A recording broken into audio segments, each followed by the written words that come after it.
আসসালামু আলাইকুম ওয়া রাহমাতুল্লাহ।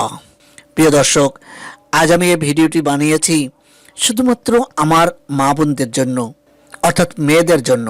আশা করি এই ভিডিওটি শেষ পর্যন্ত দেখবেন এবং এ থেকে আপনাদের জন্য রয়েছে পর্দা সম্পর্কে দুটি উদাহরণ এবং শিক্ষামূলক দুটি ঘটনা আপনাদেরকে জানাবো। দুটি ঘটনাই ঘটেছিল ইন্ডিয়াতে, আর এই দুটি ঘটনা আমি পেয়েছি অনলাইন থেকে, অর্থাৎ ইন্টারনেট লাইন থেকে। দুটি ঘটনাই ঘটেছে ইন্ডিয়ার কোনো এক জায়গায়। প্রথম ঘটনাটি হলো, একটি মুসলিম ঘরের মেয়ে মারা গেছেন। মারা যাওয়ার পর ইসলামী নিয়ম শাসন অনুসারে তার জন্য গোরস্থানে কবর খনন হয়। কিন্তু কবর খনন করার পর দেখা যায় কবরের ভেতরে 50 থেকে 60টি বিষধর সাপ কোথা থেকে এসে হাজির হয় তা কেউ বুঝতে পারে না। তখন সেই কবরটি বাদ দিয়ে একটু দূরে আরও একটি কবর খনন করা হয়। কিন্তু কবর খনন করার পর সে কবরটিতেও দেখা যায় একই রকম 50 থেকে 60টি বিষধর সাপ। তারা বাধ্য হয়ে আরেকটি দূরে আরও একটি কবর খনন করেন, কিন্তু সে কবরেও একই অবস্থা। কবর খনন শেষ হবার পর সে কবরেও দেখা যায় একই রকম 50 থেকে 60টি বিষধর সাপ। তখন সবাই বুঝতে পারল, যত কবরই আমরা খনন করি না কেন এ সাপ আসবেই। এর রহস্য আমাদের পক্ষে বোঝা সম্ভব নয়। এর রহস্য একমাত্র জানেন মহান রব্বুল আলামিন আল্লাহ তাআলা।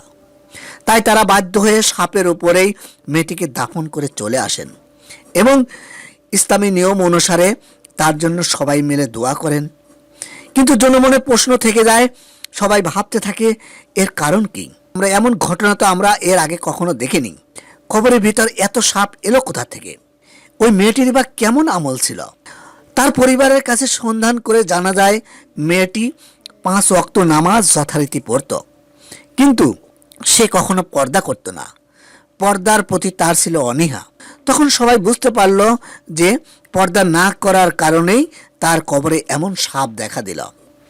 আরও একটি ঘটনা, সেটিও ঘটেছিল ভারতের কোনো এক জায়গায়। ঠিক একইভাবে একটি মুসলিম ঘরের মেয়ে মারা যায়।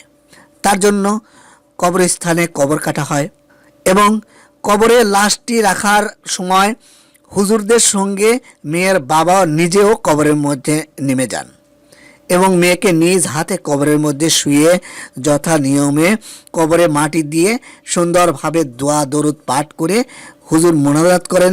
সবাই মেয়েটির জন্য দোয়া করেন। তারপর মেয়ের বাবা বাড়ি ফিরে আসেন। মেয়ের বাবা বাড়ি ফিরে আসার পর হঠাৎ দেখতে পান তার পকেটের মানিব্যাগটি নেই। সে বুঝতে পারল যে নিশ্চয়ই কবরের মধ্যেই তার মানিব্যাগটি পড়ে গেছে, কিন্তু তার মানিব্যাগে রয়েছে খুবই গুরুত্বপূর্ণ সব কাগজপত্র। তাই সে বাধ্য হয়ে সিদ্ধান্ত নিল যে কবরস্থানে গিয়ে তার মানিব্যাগটি উদ্ধার করে আনবে। কবর খনন করার জন্য সে কবরস্থানে চলে গেল। কবর খনন করা শুরু করল। কবর খনন করতে করতে সে হঠাৎ ভীষণ জোরে চিৎকার দিয়ে অজ্ঞান হয়ে পড়ল। আশপাশ থেকে মানুষজন গিয়ে তাকে সুস্থ করে তুলল। সুস্থ করে তোলার পর তার কাছে এই ভীষণ জোরে চিৎকার দেওয়ার কারণ জিজ্ঞাসা করা হলো। তখন সে বলল, আমি যখন কবর খনন করে কবরের দিকে তাকাই তখন দেখি অসংখ্য বিষধর সাপ বিচ্ছু আমার মেয়ের সারা শরীরে জড়িয়ে আছে। এর দৃশ্য দেখে আমি চিৎকার দিয়ে অজ্ঞান হয়ে পড়ি। এলাকার মানুষের মধ্যে গুঞ্জন শুরু হয়ে গেল, কেন এই মেয়ের কবরে তার শরীরে এত সাপ বিচ্ছু জড়িয়ে আছে?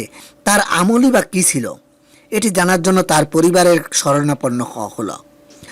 এরপর তার পরিবারের কাছে খোঁজ নিয়ে জানা গেল যে মেয়েটি ছিল মডার্ন বা আধুনিক, সে কখনো পর্দা করতো না। তাই তার কবরে আজ এত সাপ বিচ্ছু দেখা গেল। আশা করি এই দুটি ঘটনার থেকে আমার মা বোনেরা বুঝতে পারবেন যে পর্দার গুরুত্ব কতটুকু আপনাদের জন্য। 5 ওয়াক্ত নামাজ যেমন আপনাদের উপর ফরজ করা হয়েছে, ঠিক তেমনি একটি বাড়তি ফরজ করা হয়েছে, সেটি হলো পর্দা। তাই আসুন পর্দা করুন এবং নিজের আখিরাতকে উজ্জ্বল করুন। কবরের আযাব থেকে রক্ষা পাওয়ার জন্য নারীদের জন্য পর্দা করা খুবই গুরুত্বপূর্ণ। তাই তো আল্লাহ তাআলা আপনাদের উপর পর্দা করা ফরজ করেছেন। আসুন সবাই পর্দা করুন। আল্লাহর দরবারে যেন কোনো রকম বিপদগ্রস্ত না হন, কবরে যেন কোনো বিপদের সম্মুখীন না হন, সেই বিপদ থেকে রক্ষা পেতে পর্দা করুন। আমাদের দেশে একটি কথা প্রচলিত আছে যে পর্দা ছাড়া নারী, ড্রাইভার ছাড়া গাড়ি।